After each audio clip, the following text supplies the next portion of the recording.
covering news that matters. Fox 23 News at 6 starts right now.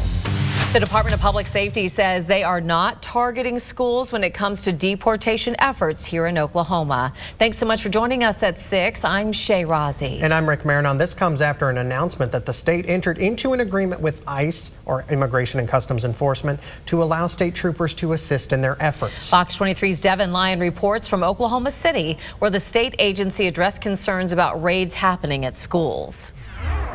The State Department of Public Safety announced today that they've entered into a contract with ICE and Homeland Security to help combat the effects of illegal immigration in the state of Oklahoma.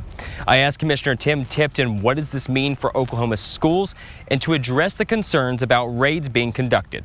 So to put plainly, will ICE and state troopers be going to schools to do this?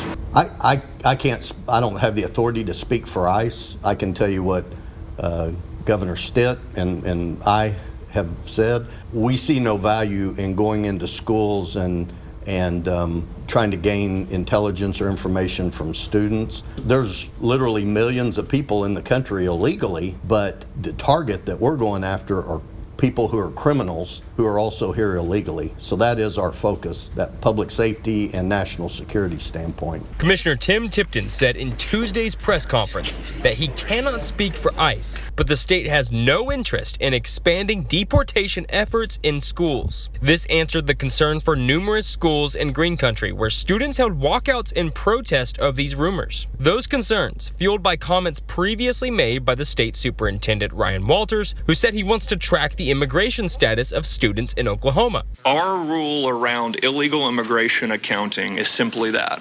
It is to account for how many students of illegal immigrants are in our schools. I try to think of a scenario where that would be of high value interest to us, and I don't see it. From the public safety, national security standpoint, I'm not certain where that would be of value.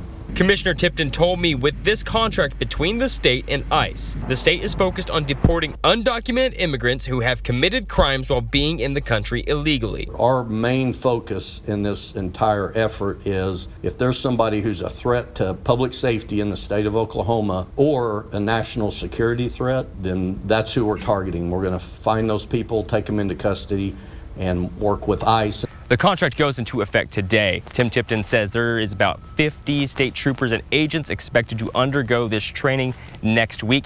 It's expected to last all week long. In Oklahoma City, covering news that matters, Devin Lyon, Fox 23 News. Oklahoma is one of 3 states to enter into one of these contracts so far. Florida and Texas have done the same. We will be going in depth on this announcement in less than 30 minutes on Fox 23 News at 6:30.